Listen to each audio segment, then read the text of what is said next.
নবীনগর উপজেলা প্রেস ক্লাবের ষষ্ঠ দ্বিবার্ষিক নির্বাচন অনুষ্ঠিত। সভাপতি হেফজুল বাহার, সাধারণ সম্পাদক জহিরুল ইসলাম। নবীনগর উপজেলার প্রতিনিধি জহিরুল ইসলামের প্রতিবেদনে দেখুন বিস্তারিত।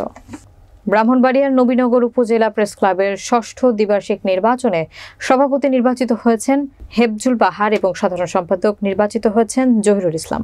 মঙ্গলবার সন্ধ্যায় উপজেলা প্রেস ক্লাবের কার্যালয়ে এই নির্বাচন অনুষ্ঠিত হয়।